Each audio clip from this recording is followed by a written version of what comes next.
The 2024 Paris Olympic Games have already been wild. New faces have emerged as global talents, seasoned veterans have cemented their names as unstoppable forces in various events, and St. Lucia earned their very first medal in the history of the Games, as the unstoppable sprinter Julian Alfred is officially the Olympic gold medalist in the women's 100 meters. With track and field now officially on the schedule, the attention that these athletes are getting is through the roof, and it's great to see these runners, jumpers, and throwers getting this attention. However, one of the more bizarre stories currently circulating in the Olympics right now includes an athlete that many consider to be the greatest female sprinter of all time. It's Shelly-Ann Frayser Pryce of Jamaica. Now, for those who don't know, Frayser Pryce is considered the greatest sprinter ever on the women's side because she is now a 5-time Olympian, she holds more sub-10.7 clockings than anyone else in history, and she has a total of 24 global medals to her name. She has been so prolific, so successful, and so consistent that only a few athletes such as Allyson Felix and Usain Bolt can even compete with this kind of greatness.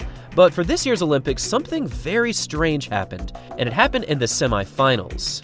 After a solid opening heat, where she ran a time of 10.92, which was one of the fastest times in the opening heats, she mysteriously didn't even show up for the semifinals. Now, when this happened, it was a complete shock to many people around the world, as she was actually spotted going into the stadium.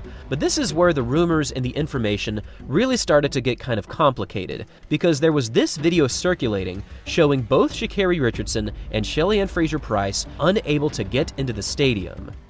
Now, this confusion was in part because both Frayser Pryce and Richardson were not staying in the traditional Olympic Village. They didn't come by bus, they didn't come with their entire team, and since they came in a private vehicle, they were actually denied entry at this gate. Now, this was already bizarre because the day before, they both went into this exact entry point, so it delayed their ability to warm up and get ready for the race. And this is where things got even muddier, because many people were under the impression that Frayser Pryce and Sha'Carri Richardson were severely hindered with their warm-up and therefore were not able to compete well. Some even speculated that Frayser Pryce was not able to get to the warm-up area in time and therefore had to withdraw because there was just not enough time. Over the course of just 1 or 2 hours, there were hundreds and hundreds of articles speculating what happened, saying that this was a big failure on the Paris Olympics' part, and others were even saying that Shelly-Ann Frayser Pryce needs to sue the International Olympic Committee because of this oversight. But over the past couple of hours, the truth has come out, and the truth came out from Frayser Pryce's team, who said that she actually was able to get inside the stadium, she was able to get a decent warm-up in, but it was during the warm-up where she found out that she could not perform as well as she wanted because of a leg injury. Now, for those of you who don't know, Frayser Pryce has been riddled with injury for the past 2 years. She was injured last year in 2023. She did make it to the World Finals, but her build-up to that point was severely damaged. And the same thing happened this season. She was injured for much of the early months, and because of these nagging injuries, she said that she only had about a month or a month and a half of decent training heading into this year's Olympic Games. Indeed, she did run very well in the opening heats, but because of this injury, she was just not able to perform how she wanted. It was just too much pain, and therefore she had to withdraw.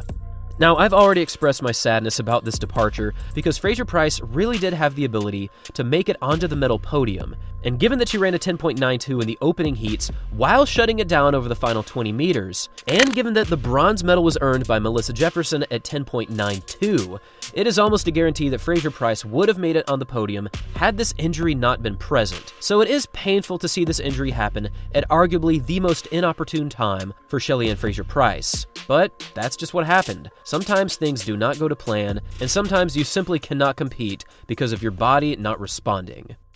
At 37 years of age, Frayser Pryce is already an undeniable legend, and from my opinion, I really do think she is the greatest female sprinter of all time, and no, you do not need to hold a world record to be the GOAT in a certain event. Either way, this was a rather tragic circumstance for Frayser Pryce. I hope she heals up quickly, I hope she can compete more in the future, but for now, all the attention goes to Julian Alfred, who won a well-deserved Olympic gold medal, and at 10.72, she absolutely crushed this field. Anyways, I will leave a few links down below in the description if you want to do more reading on Shelly-Ann Frayser Pryce and her injury. And for now, thank you all very much for watching, and as always, until next time.